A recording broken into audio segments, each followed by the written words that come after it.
नमस्कार दोस्तों, मेरा नाम है अंकित सिद्धांत और आप देख रहे हैं सिद्धांत एसटीडी 2.0। दोस्तों, कल हम लोगों ने कक्षा 10 की मैथ एक्सरसाइज 1.2 के कुछ प्रश्न किए थे। ठीक है। और आज हम लोग एक्सरसाइज 1.2 से संबंधित जो एनसीईआरटी के एग्जाम्पल्स हैं उनको करेंगे। तो एग्जाम्पल नंबर 6 है, इसको समझने का प्रयास करते हैं। तो यहाँ पे है कि दर्शाइए कि 5 - √3 एक अपरिमेय संख्या है। तो आइए इस प्रश्न को हल करते हैं। यहाँ पे आपको लिखना है हल। ठीक है। अब वही चीज करनी है आपको कि इसको उल्टा मानना है। उल्टा मतलब मानने का ये मतलब है कि ये जो अपरिमेय है इसको आपको परिमेय मानना है। तो यहाँ लिखेंगे माना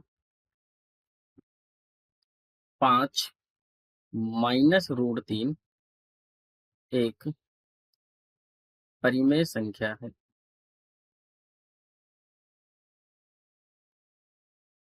परिमेय संख्या है। क्लियर। तो यहाँ पे हो जाएगा 5 - √3 बराबर a/b। क्लियर है इतनी बातें। अच्छा, अब यहाँ पे आपको लिखना है कि a और b जो है वो क्या है, सहभाज्य पूर्णांक है। सहभाज्य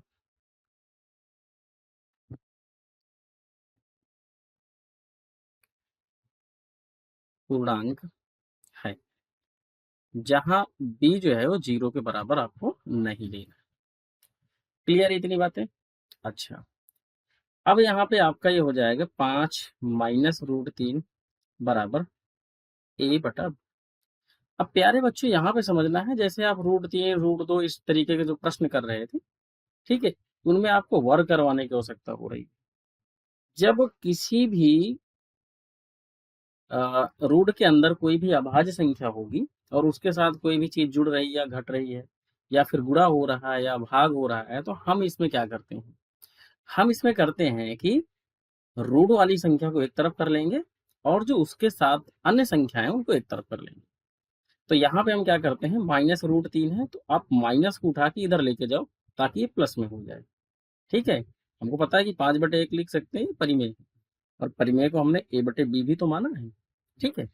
तो यहाँ पे हो जाएगा 5, इसको हम a/b को यहाँ लेके आएंगे -a/b, और इसको उठा के इधर लेके आ रहे हैं तो ये प्लस का बन जाएगा। क्लियर इतनी बातें। ऐसा क्यों किया गया है, ताकि माइनस वाला झंझट खत्म हो जाए। ठीक है, अन्यथा आप 5 को इधर भी लेके आ सकते थे, कोई दिक्कत नहीं थी, पर हो सकता है कि माइनस वाला मुसीबत खड़ी कर देता। ठीक है। अब देखिएगा यहाँ पे, इसको हम इस भिन्न को सॉल्व कर लेते हैं।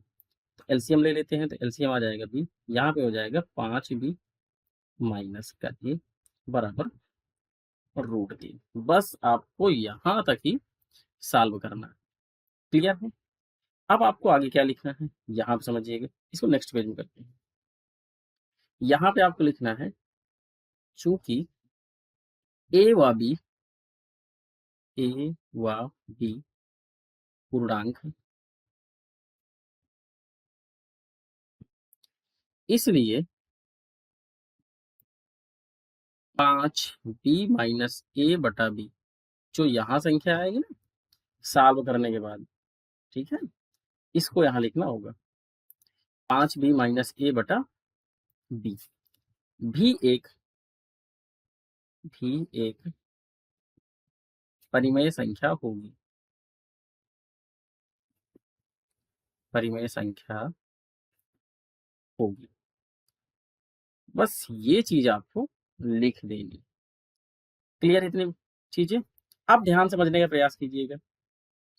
अगर ये संख्या 5b - a/b ये परिमेय हो गई, ठीक है, तो आपको क्या लिखना है, यहाँ पे लिखना है कि हम जानते हैं, हम जानते हैं कि, इसको हम जानते हैं, जो रूट वाली संख्या है, समझ रहे हो, ये रूट वाली जो संख्या है इसको करना है।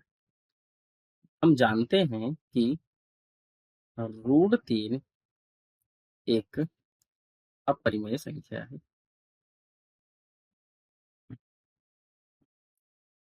अपरिमेय संख्या है। क्लियर। ये हमको पता है। क्लियर इतनी बातें? अब ध्यान समझिएगा। अब जब √3 अपरिमेय संख्या है और ये वाली संख्या जो है आपने दिखाया अभी कि परिमेय संख्या है, तो क्या करेंगे? हम यहाँ लिखेंगे कि अपरिमेय संख्या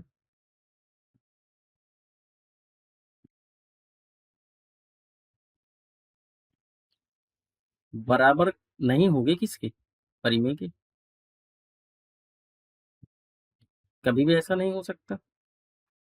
ठीक है? यहाँ आप समझिएगा। जैसे ये वाली है, ये आपकी परिमेय आ गई है और ये वाली आ गई है अपरिमेय। तो परिमेय और अपरिमेय कभी बराबर नहीं हो सकती। क्लियर है इतनी बातें? अच्छा, ठीक है। अब ध्यान समझने का प्रयास कीजिएगा। हम क्या लिखेंगे यहाँ पे? जब अपरिमेय संख्या परिमेय संख्या के बराबर नहीं है, तो हम लिखेंगे कि हमारी गलत परिकल्पना थी, हमारी गलत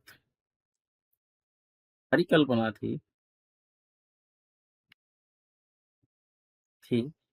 कि अब जिस चीज को आप माने हो वो लिखेंगे। यहाँ पे हमने क्या माना है? इस चीज को। यहाँ पे यही लिखेंगे कि 5 - √3 एक परिमेय संख्या है।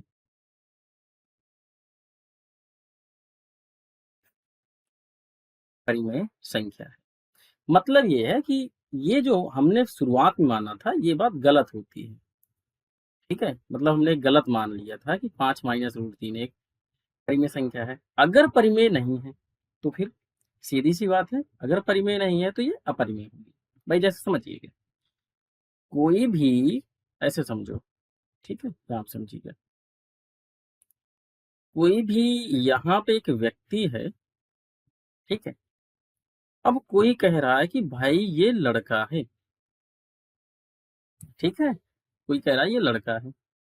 अच्छा, अब क्या है कि हम यहाँ पे जाएंगे और इसको देखेंगे कि लड़का है कि लड़की है। ठीक है? अगर यह लड़की नहीं है, समझिएगा इस बात, या ऐसे समझिएगा उसने लड़का माना था पहले, तो लड़के को देख लेते हैं। अगर यह लड़का नहीं है तो बेसिक सी बात है, अगर लड़का नहीं है तो ये लड़की होगी। क्या ये बात क्लियर है? ऐसे ही इसमें है कि अगर भाई ये वाली परिमेय नहीं है तो सीधी सी बात है कि अपरिमेय होगी। ठीक है? तो यहाँ लिखेंगे अतः, अतः सिद्ध होता है कि,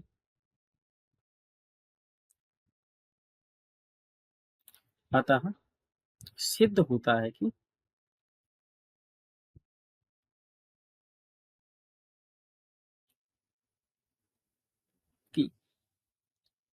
5 - √3 एक अपरिमेय संख्या है।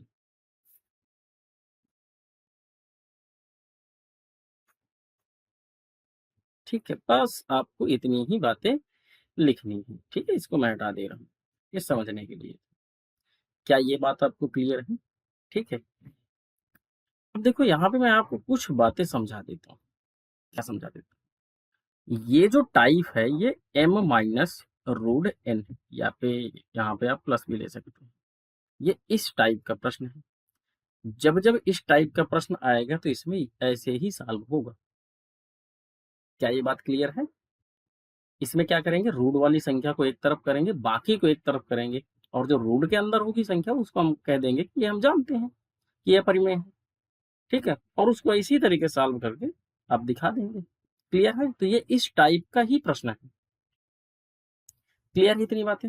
आइए हम एग्जाम्पल नंबर 7 को भी समझ लेते हैं। यहाँ पे है कि दर्शाइए 3√2 एक अपरिमेय संख्या है। तो सेम प्रोसेस इसमें भी वही करेंगे। यहाँ लिखेंगे हल। ठीक है? जो भी दिया है उसको वही चीज मानेंगे जो सभी में मानते हैं। ठीक है? इसको हम परिमेय मानेंगे। तो यहाँ लिखेंगे माना 3√2 एक परिमेय संख्या है।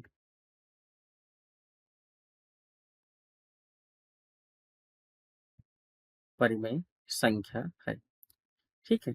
यानी कि 3√2 बराबर a/b। ठीक है? इसमें वही लिखेंगे a व b क्या है? सहभाज्य पूर्णांक है। सह अभाज्य पूर्णांक है। ठीक है, सहभाज्य पूर्णांक है जहां जो b है वो 0 नहीं होना चाहिए। क्लियर है इतनी बातें? यहाँ पे लिखेंगे 3√2 इज इक्वल टू a/b। अब ऐसे प्रश्नों में आपको क्या करना है? बहुत से विद्यार्थियों को लग रहा होगा कि भाई इसको हम लोग स्क्वायर करवा देते हैं, वर्ग करवा देते हैं। नहीं, इन सवालों में आपको वर्ग नहीं करवाना है। ठीक है, देखो वर्ग किस में करवाया जाता है मैं आपको समझाता हूँ। जब कोई सिंगल वैल्यू रूट के अंदर होती है, अगर कोई सिंगल वैल्यू रूट के अंदर है तो फिर उसमें वर्ग कराते हैं। अगर इससे कोई जुड़ी है, गुणा हो रहा है, भाग हो रहा है तो इसमें आपको वर्ग करवाने की आवश्यकता नहीं है। क्या करेंगे? जो भी रूट के अंदर होगी उसको एक तरफ रखेंगे, बाकी को दूसरी तरफ लेके जाएंगे। ये बात आपको समझ पा रहे हैं? अच्छा, तो यहाँ देखो हम क्या करेंगे, रूट 2 को एक तरफ रखेंगे और ये 3 गुणे में है तो कहाँ आ जाएगा, भाग में आ जाएगा। यहाँ पे हो जाएगा 3। क्लियर? इतनी बात आपको समझ में आई? ठीक है, फिर वही भाषा लिखोगे जो इस समय आपने लिखा था। क्या लिखा था? ये वाले, चूंकि ए व बी पूर्णांक है इसमें वही लिख दीजिएगा। लिखो, चूंकि ए व बी पूर्णांक है। अगर ए व बी पूर्णांक है, फिर आपने इसमें क्या लिखा था? देखो भाषा एक ही रट लीजिएगा क्योंकि विद्यार्थियों के यहाँ पे समस्या होती है। ठीक है, तो एक ही भाषा आप ध्यान रखिएगा। अब यहाँ पे आप लिखोगे इसलिए। ठीक है, क्या लिखोगे? इसलिए जो भी संख्या है, ठीक है, उसको लिखेंगे। इसलिए a/3b भी एक परिमेय संख्या है। क्लियर है इतनी बातें? अब यहाँ पे आपको लिखना है परंतु हम जानते हैं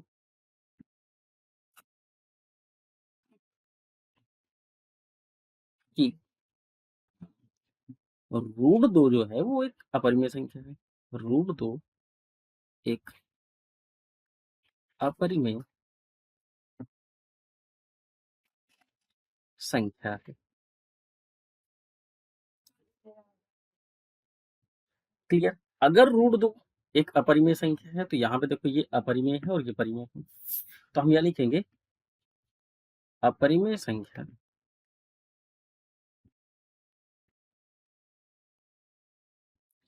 डज नॉट इक्वल टू परिमेय संख्या। यानी कि अपरिमेय संख्या के कभी भी बराबर नहीं होगी परिमेय की। ठीक है, तो जब बराबर नहीं होगी तो क्या मामला है? ठीक है, वही भाषा लिख लीजिएगा कि हमारी गलत परिकल्पना थी कि अब यहाँ पे आप संख्या चेंज कर देंगे। बस यहाँ पे लिखेंगे हमारी गलत परिकल्पना थी।